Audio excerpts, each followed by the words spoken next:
Okay, I've got another English listening exercise for you. We're going to listen to a person from the UK, and I'm losing my voice, excuse me. We are going to make sure we're understanding all of those tricky expressions. Here's our first question. He said, "You know how it goes." Why did he use this expression? Make sure we fully understand it. Take a listen. Things were going to plan, but then I made the mistake of looking up at the departure board. Instead of showing a gate number, it simply said delayed next to my flight. And you know how it goes after that. First they say it's only going to be half an hour, but that soon turned into 3. All right, I'm going to show you everything that was said. Pause now if you'd like, or use the chapters in the video to listen again. He said, things were going to plan, but then I made the mistake of looking up at the departure board. Okay, we're going to talk about this mistake that he made in a second. Instead of showing a gate number, it simply said delayed next to my flight. Okay, so we know that he's talking about being in an airport. He didn't make a mistake. Now, this is an expression. It's not really an expression.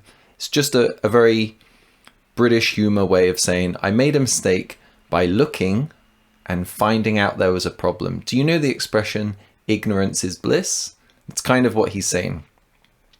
Looking and seeing delayed was a mistake. It would have been nicer to not know that and to have no problems. Of course, looking and checking is important. He needed to do that. It wasn't a mistake, just kind of a joke.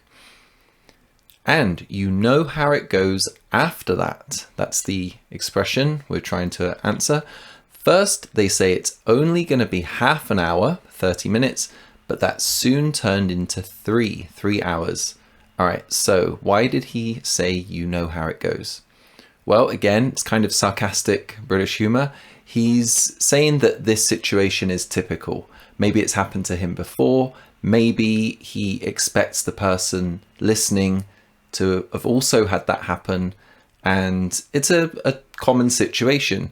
They say it's delayed by a few minutes, but then slowly that becomes longer and longer because the staff, maybe they don't know why. That's just quite a common situation. So you know how it goes.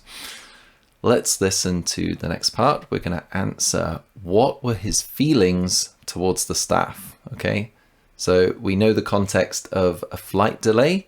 Let's keep listening. All I was thinking about was a tight connection I had once I landed. There wasn't much I could do except grab a coffee and keep an eye out.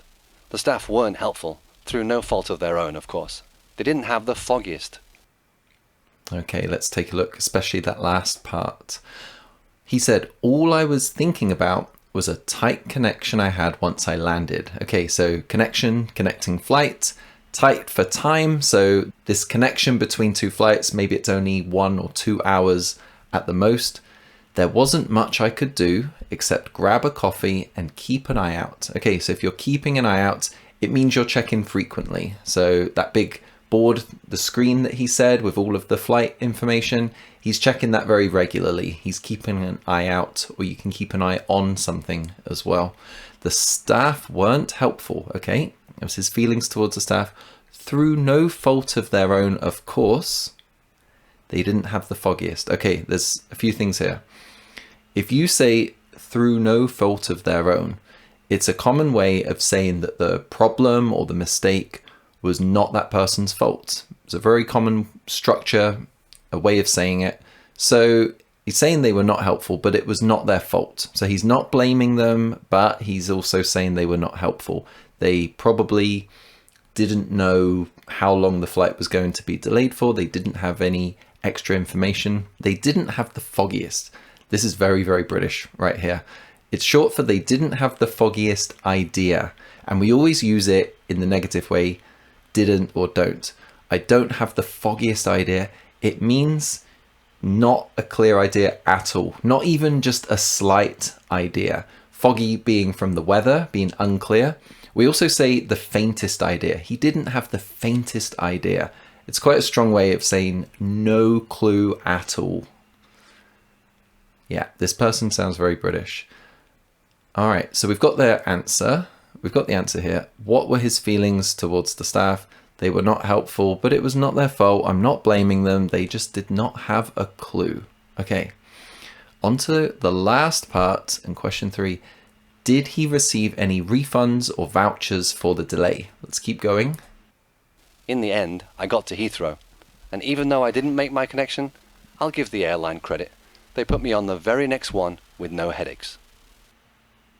All right, last part here. Let's make sure we got everything.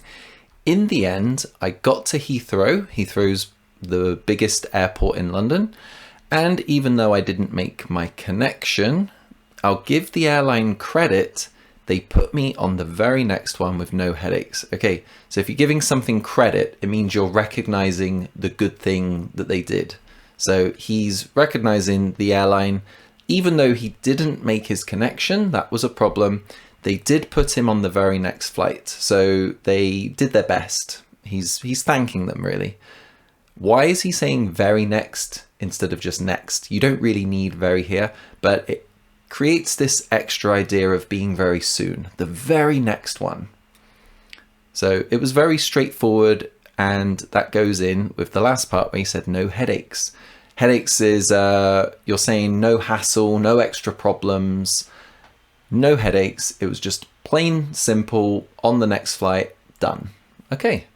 So did he receive any refunds or vouchers? No, he didn't. Sorry, I feel like I tricked you. I thought maybe the word credit would be a little confusing with like credit for money. So I threw that question in there to check. I'm trying to be a good teacher. I just feel like it was a cheap trick. Sorry. All right. And just to test our ears, let's listen to the whole clip all the way through from start to finish. Again, use the timestamps if you like to go back and forward. I'll put the words on the screen. Look away if you like. Things were going to plan, but then I made the mistake of looking up at the departure board. Instead of showing a gate number, it simply said delayed next to my flight. And you know how it goes after that. First they say it's only going to be half an hour, but that soon turned into 3. All I was thinking about was a tight connection I had once I landed. There wasn't much I could do except grab a coffee and keep an eye out.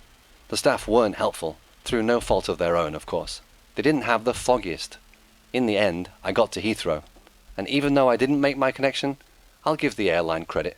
They put me on the very next one with no headaches. Understanding natives a little bit more each day, step by step, little by little. That's how we do it. If you want to keep your studying going, here's a very similar lesson. Take care, and thanks for watching.